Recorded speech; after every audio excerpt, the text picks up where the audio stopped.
Oruç Media Qrupun təqdim etdiyi Qarabağda Həyat var verilişinin 3-cü bölümünə xoş gəlmisiniz. Qarabağda Həyat var verilişimizin 3-cü bölümü Elm və Təhsil Nazirliyinin 9-cu qrant müsahibəsində qalib gələn Azad Addımlarla Sağlamlığa Doğru layihəsindəyik. Xoş gördük əziz şagirdlərimiz. Sizi Azad Addımlarla Sağlamlığa Doğru layihəsindən salamlayıram. Bugünkü yürüşümüz Şuşa şəhərində təşkil olunacaq.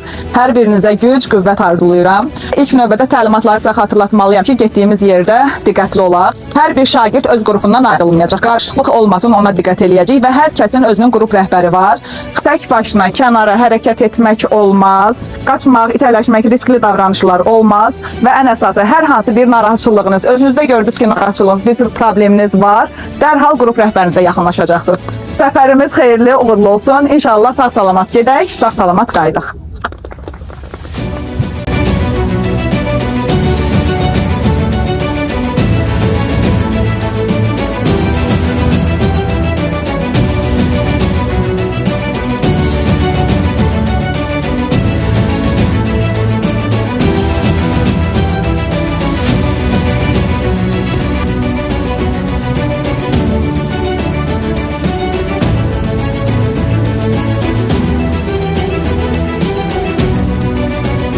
Salam əziz müəllimlər və dostlar. Bugün biz sizə Azərbaycanın ən gözəl güşələrindən biri olan Şuşa haqqında danışacağıq. Qarabağın incisi Azərbaycanın mədəniyyət paytaxtıdır Şuşa. Onu tanıyan heç kəs onu unutmur. Çünki o sanki dağların arasında gizlənmiş bir incidir. Şuşa təkcə gözəl təbiəti ilə yox, həm də zəngin tarixi ilə seçilir. Bu şəhər Azərbaycan musiqisinin nəfəs aldığı yerdir. Burada böyük sənətkarlarımız yetişib. Mədəniyyətimizə dərin izlər qoyublar. Hər küçəsində bir hekayə, hər daşında bir tarix var.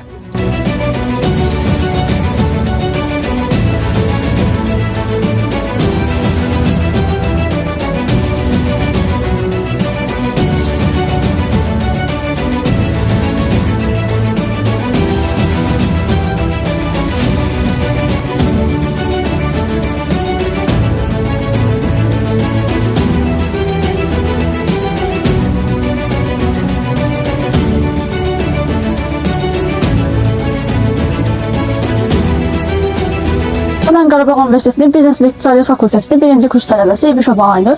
Bugün sizə Xurşudbali Natəvan haqqında məlumat verəcəm. Xurşudbali Natəvan 1832-ci ildə Şuşada anadan olmuşdu. O həm xeyriyyətçi, həm də şair idi. Xurşudbali Natəvan deməli lirik şeirlər yazmışdı. Burada insanın gördüyümüz kimi insanın hisslərini, məsəl üçün sevgi, kədər, ayrılıq kimi hisslərini təsvir etmişdi. Bundan başqa o həm də xeyriyyətçi idi. Şuşada su çatışmamazlığı olduğuna görə burada su şəməli çəkdirmişdir və burada Xan Qızı bulağı adlanır. Bu dayandığınız məntəqə Azərbaycan Respublikasının prezidenti cənab İlham Əliyevlə Türkiyə Respublikasının prezidenti Rəcəb Tayyib Ərdoğanın Şuşa bəyannaməsini imzaladığı məkandır.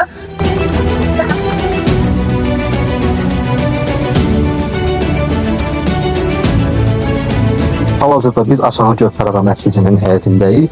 Aşağı Gövhərağa məscidi Kərbəlayı Səbxan Qarabağı tərəfindən tikilmişdir memarı. 1883-84-cü illərdə inşa olunmuşdur.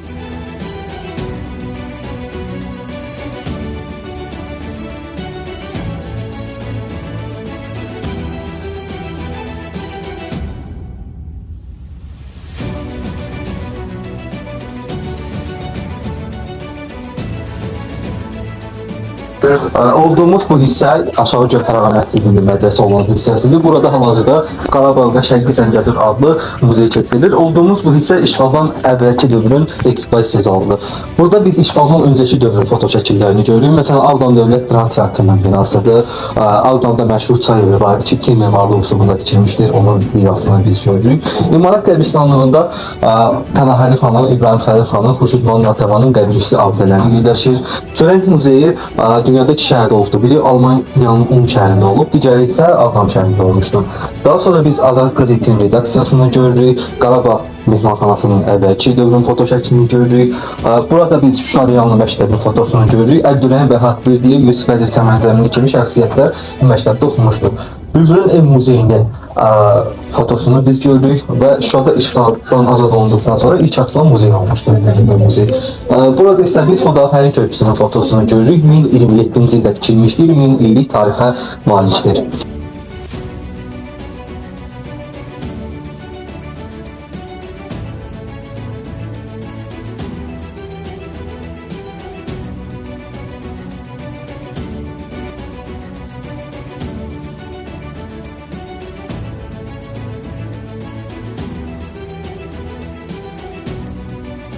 Hər qarışım mənim üçün əzizdir. Torpağına qurban olum ay vətən. Axıtdığın göz yaşları dənizdir. Hər dağına qurban olum ay vətən. Tarix boyu daş çəkilib sinənə. Qəzəbimlə boylanıram dünənə. Nifrətimi yağdırıram bölənə. Növrağına qurban olum ay vətən. Ruhumuza sərhəd yoxdur, dolanır. Külün üstə ocaqların qalanır. Parçalanmış sərhədlərin calanır. Calağına qurban olum ay vətən. İgidlikdən gəlir səsin sorağın. Azad olur inildəyən torpağın. Zirvələrə ayaq açır bayrağın. Bayrağına qurban olum ay vətən. El qayıdır yurduna oylağına. Sevinirəm sənin xoş sorağına. Şəhid qanı nur verir çırağına. Çırağına qurban olum ay vətən. Xalq ilhama inandıkça mətləşir. Rəhbərinin ətrafında birləşir.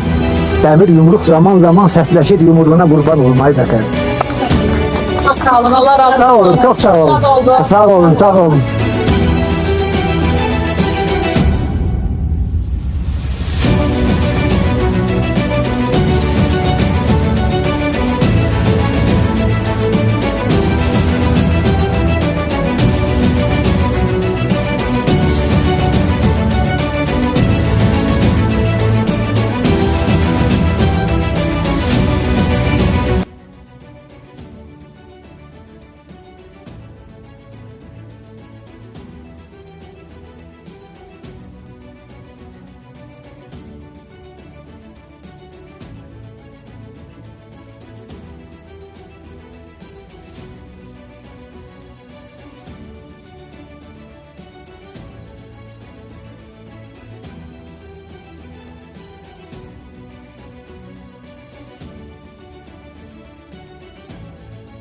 İki komanda bu tərəf oynayır, digər komandalarsa bu tərəfindən düşəcək. Qarabağ. Qarabağ birinci oynayır. Qarabağ kimlə çıxacaq? Sarı Bülbül komandası ilə. Buradakılar fit çalınan kimi bunu aparacaq, qoyacaq ora.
Sevgilim seyle çıkar, burada gelik baharım. Dil atır kalbimizin en şirin arzuları.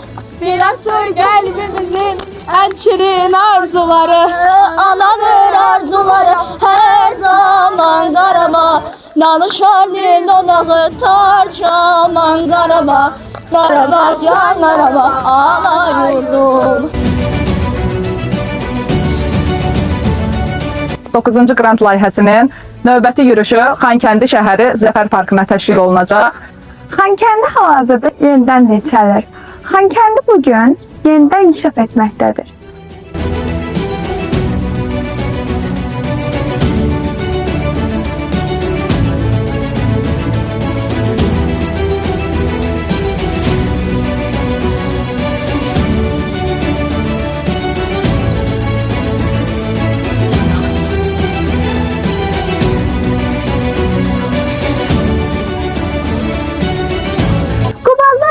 Zəngin təbiətin ömürlük torpaqları ilə tanınır. 2020-ci ildə azad edilmişdir. Qubadlı bugün yenidən qurulur və həyat tədricən bərpa olunur. Biz doğma yurdumuzu sevməliyik və onu qorumaya hazır olmalıyıq.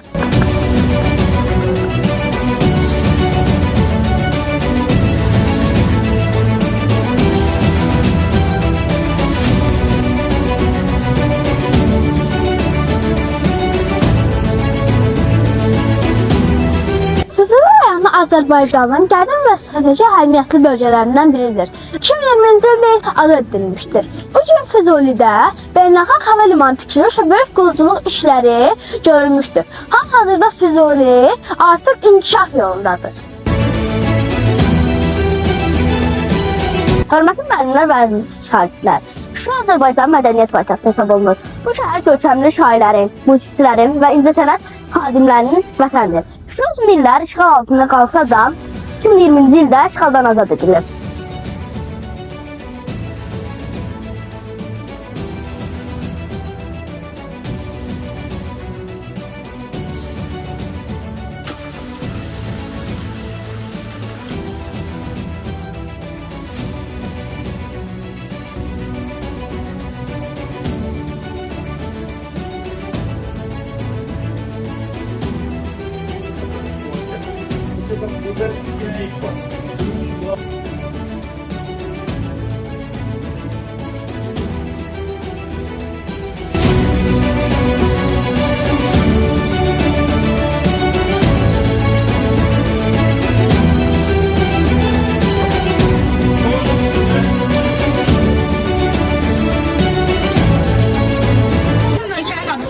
Ölkəsidir. Burada iştirak edən şagirdlərin adı var. Bura ağac çəkmişik. Burada evlərimizin, məktəbi, avtobusu. Orada ölkəmizin qaydaları var. Fantaziya ölkəsinin qaydaları. Pislik etmirik, təbiəti qoruyuruq, xoşbəxt yaşayırıq, bir-birimizə kömək edirik, ölkəmiz sülh ölkəsi olsun. Biz bugün layihəmizin Ballıca səfərini təşkil edirik. Ballıca səfəri ərəfəsində burada yaşayan ailələrin evlərinə ziyarət edərək oradakı heyvanlarla tanış olacağıq və eyni zamanda məktəbin həyətinə gedib müxtəlif yarışlar təşkil edəcəyik. Sağ-salamat gedək, sağ-salamat qayıdıq.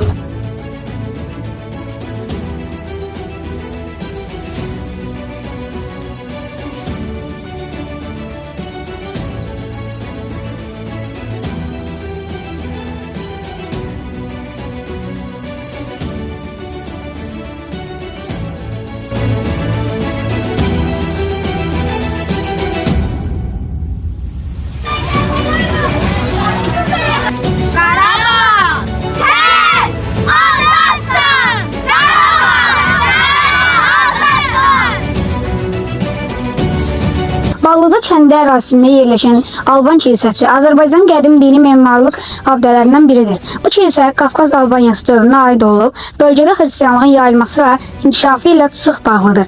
Kilsə əsasən yerli daş materiallardan tikilmişdir və sadə, lakin möhkəm quruluşu ilə diqqət çəkir. Qafqaz Albaniyası dövrünün dini tikililərinə xas olan bu üsul funksionallıq və davamlılıq üzərində qurulmuşdur. Tarixi mənbələrə görə belə kilsələr yalnız ibadət yeri deyil, həm də icma həyatının mərkəzi olmuşdur. Ballıca Alban kilsəsi də həmin dövrdə kənd əhalisinin dini və sosial həyatında mühüm rol oynamışdır. Uzun illər ərzində bölgənin işğal altında qalması nəticəsində abidə müəyyən zərər görmüşdür. Bu kənddə mənfur düşmənlər işğal edib, talançılıqla məşğul idilər. İndi çox şükür bizim hak ədalət bərpa olundu. Allah şəhidlərimizə rəhmət eləsin.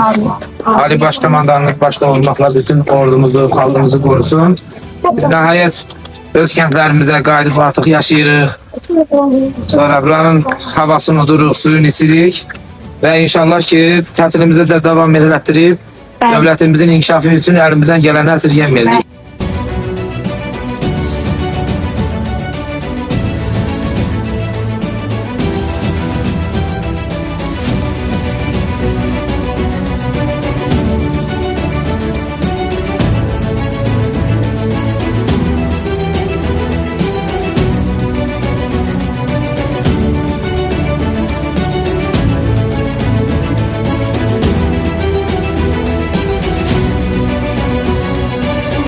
Bu deməli arı yeşikləridir. Yəni arı evidir də belə desək.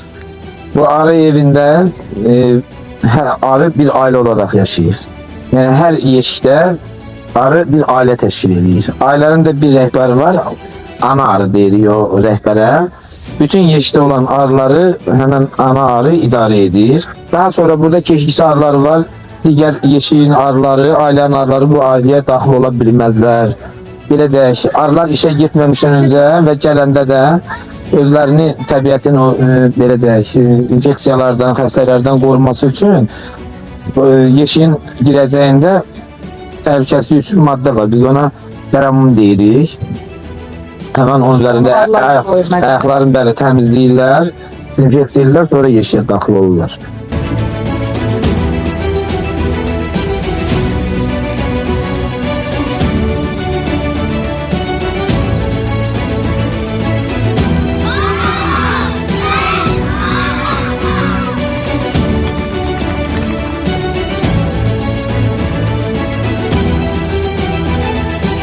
Hal-hazırda Balıcadayıq.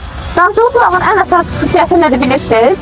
Normalda bulaqlar yerin altından çıxır, amma bu bulağın ən əsas və ən fərqləndirən cəhəti onun ağac köklərinin arasından və üst hissələrdən çıxmağıdır. Yəni yuxarıdan aşağı doğru siz fikir versəniz damcı şəklində və qeyri-adi bir təbiət hadisəsi kimi qeydə alınır.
Bugünkü səfərimiz həm kamp qurulacaq, həm də piyada yürüyüşü təşkil edəcəyik.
nəticəsi olaraq hamıda səhvlər var idi, hamıda.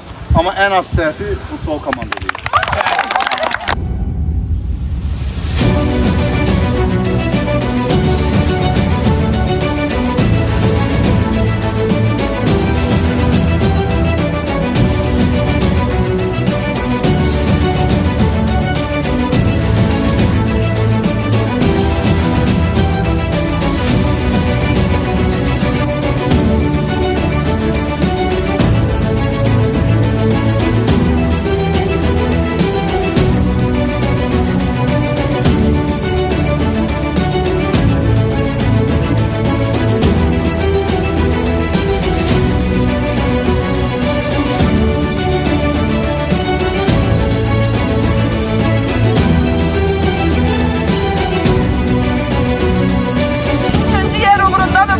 gedir.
Qarabağda Həyat var verilişinin 3-cü bölümünün sonuna gəldik. Yeni bölümlərimizi qaçırmamaq üçün səhifəmizə abunə olub, bəyənib paylaşmağı unutmayaq ki, siz də görəsiniz ki, həqiqətən Qarabağda həyat var.